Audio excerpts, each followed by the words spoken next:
Are you still scared to teach abroad? If you are, that is what we're talking about in today's video. Hi guys, you're welcome back to my channel. If this is your first time here, you're welcome to this channel. My name is Omawumi, and on this channel we talk about teaching abroad, teaching in the UK, lifestyle. We have vlogs here and there, and if this is the kind of content you would like to watch, please stick around, join the family, subscribe to this channel, like and share the video for those that will benefit from it. And if you're a returning subscriber, you're welcome. Now in today's video, we are going to be talking about you being scared to teach abroad. I know some people are scared to come into teaching abroad, or you're already abroad and you tend going into teaching and you're scared already going into the classroom because you're thinking it might be different from the experience you have coming from your country. Probably the curriculum is different, the lesson planning, the teaching, the classroom management is different. So these problems is what we are going to be tackling in today's video. So the first thing you might be scared of is teaching and planning your lesson. It is not as difficult as you might think. Yes, it is not as difficult as you might think. So teaching, if you have the experience from your country, wherever country you're coming from, what I tell most people, or what I tell some of my subscribers that contacted me, of some of the people I've been privileged to go into teaching through me, is what I just tell most people is just have patience. Yes, be ready to learn. Even if you have 20 years experience from wherever country you're coming from, just be ready to learn, because you're coming into another country with different culture, with different classroom management, with probably different teaching methods, with probably different ways of planning lessons. So you have to be patient, you have to be ready to learn. Yeah, you have to be ready to learn. So you have to whatever experience, like I said, you're coming from, you have to just act like you're starting all over again. You know you have the experience. Yes, these schools knows you have the experience, but be ready to learn, be ready to watch, especially other teachers that have been teaching in the school. Be ready to watch them, how they manage their classroom. And what I tell most people, even if you're supply, even if you're a new teacher coming into the country to teach abroad, even if you're a supply teacher just starting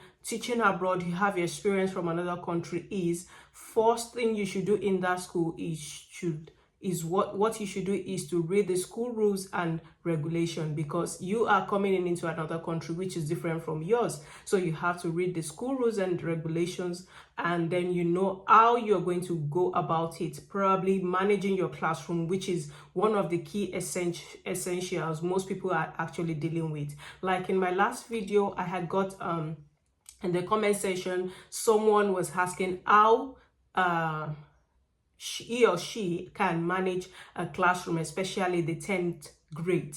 Yeah, so these are the things some people are scared about moving abroad. Oh, how am I going to manage my classroom? How am I going to deal with the students in my classroom? I'll just tell you, don't be scared, especially if you're coming in as a permanent teacher. When they know you are a permanent teacher, if you're coming in to teach abroad, just like I said, read the safeguarding rules, read the school rules and regulation. Let them know that you know what you're doing. That is just it. Even if you're going as a supplier, and I will say this, if you're watching my video and you are the one that asked the question, since, because I know you said you're going in as supply. You see, even if you're going in as supply, if you don't have probably the opportunity to read the school rules and regulation, probably your first period, yeah, even if you don't have the time to read, like probably the first lesson, anytime you can read through. Yeah, like I said in one of my videos, some schools will give you time to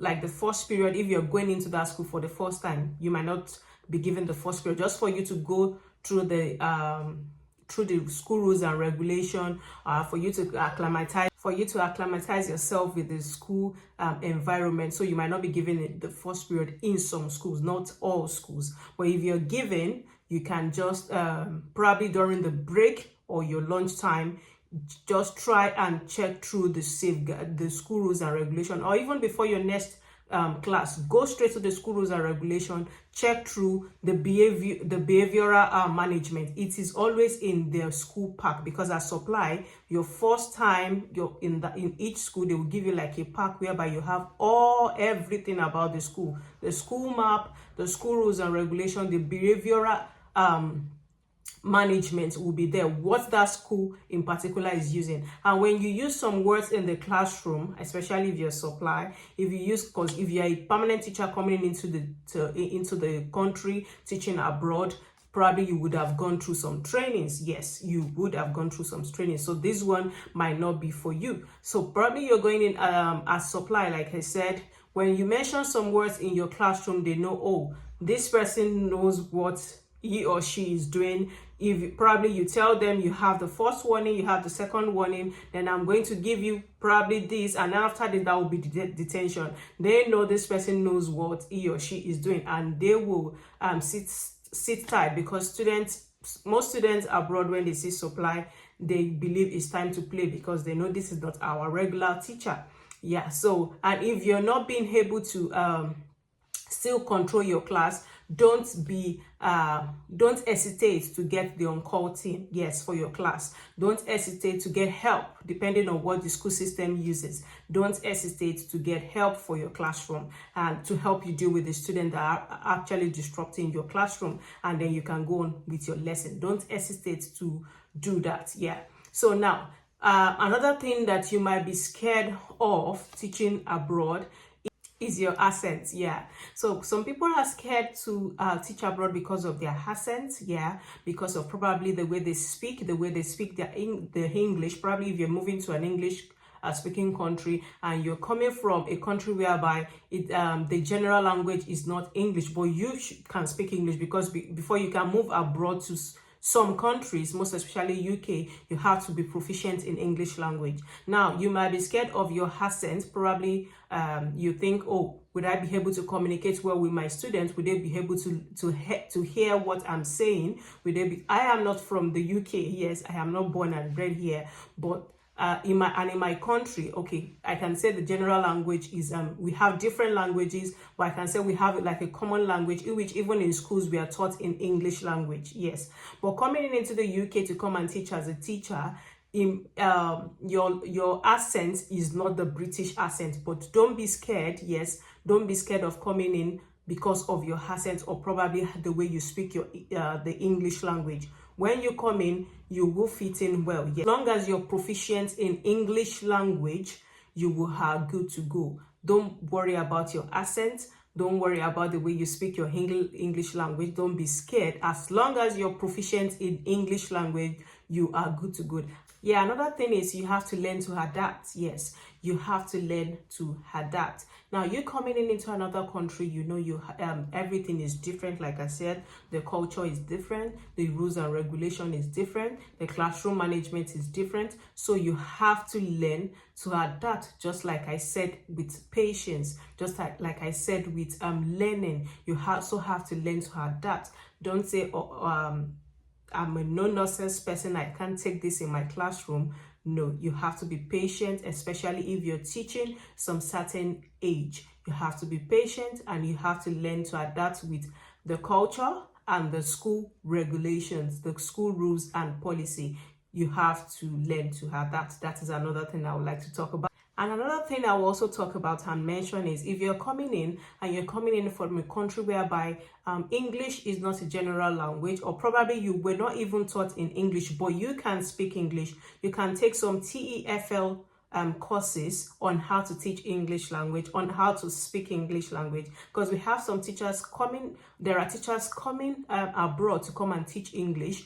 You can also go through this training, the TEFL training, yes, the HISOL training, yes, on how to teach English, on how to speak English. Yes, you can also go through that training, which will be of a good help for you. Yes, which is it is just an additional training, because it might even be useful for you in your career. Yes, after your training, you might even be employed in other schools, yes, whereby you'll be asked to come and teach the students English language. Yes, so these are the things you might be scared about, in which I have know some people complain about coming in teaching abroad. These are the things you might be scared about. So don't be scared. Don't worry about the teaching and the lesson planning. It is something you can do. Don't worry about adapting. You have to learn to adapt. Don't worry about classroom management. You will be fine. Don't worry about your accent. you will be fine. Yes, don't be scared to come teach abroad. So this is what I want to talk about in this video. And the last thing is, which I just thought of, which I just remember, is some people are also scared if their qualification is accepted. That is why I love the UK, because they have a site for certificate of comparability, so you can compare your certificates just to see if you're qualified coming to teach abroad. But I tell you, especially if you're coming from some certain countries, you are qualified to come and teach abroad with your qualification. So don't be scared if your qualification is does not fit in for you to teach abroad. You can do, if you're coming in probably into the UK, you can do a certificate of comparability, and then you see your certificate is, if your certificate is comparable to that of the UK system. So guys, this is what I've brought to you today. Don't be scared to come teach abroad. If you're scared of these things I've talked about, you can see that these things are not difficult at all. Yes, they are not difficult. And concerning the curriculum, yes, concerning the curriculum, if you're also scared about the curriculum, if it's the same or not, you will be fine. What is in biology in Nigeria is what is in biology here. We still have the mitosis, because I am a biology teacher, so I can say much about that. The mitosis whereby you teach in Nigeria is the same mitosis you teach here. The meiosis, the reproductive system, is still the same thing. The digestive system is still the same thing. So you will be good. You'll be fine. Chemistry is the same. Mathematics, yes, it's the same. So you will be good. You can just, it's just a classroom, it's just the planning, and then how you teach, yes, that might be a little bit different, and in which you can adapt in, yes, in which you can fit in. Technology also, yes, this is another thing you might be scared of. Technology also, don't worry. I will say, okay, if you're coming from a country whereby, okay, technology is, teaching with technology is not something you do. I would say before teaching, if you get that role of teaching abroad, before coming in, you still have few time to learn the basics in technology in terms of computer, connecting to your board, and connecting using a projector, HDMI, making slides for your lesson, because you have to make slides for your lesson. Yeah, so if if you're also scared of the technology, is something you will adapt in. But if you don't know, if you know the basics, because like me, I'm not an IT consultant, yes, but I know the basics about computing, about what I just mentioned, using the projector and all that. I know the basics, using slides, making notes with my slides, because you have to use slides to make notes for your classes. Yes, so I know these basics. It's not like I'm an IT consultant that you have to know everything about probably IT. No. Even if you have problem with your system or your computer, each school has an IT department that would sort this out for you. But you have to know the basics, at least some things you will use in your classroom, yes, which are the things I've just mentioned. But if you don't know anything about, probably you're someone that doesn't even know how to run a computer, you need to like go for a training, like, yes, a beginner training, to know all these things I've talked about, and which is very easy. Yeah, which is very easy. So you can see that you can do it. So don't be scared of coming to teach abroad. Yeah, don't be scared. You can do it. Don't bother about the technology part. If you don't know anything about it, go and learn it. Don't bother about your accent. Don't bother about classroom management. You'll be fine. Don't bother about teaching and lesson planning. You will be good, as long as you're ready to learn, ready to adapt, patient. You'll be fine.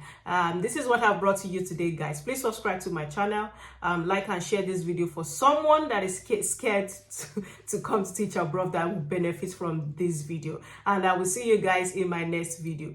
Bye.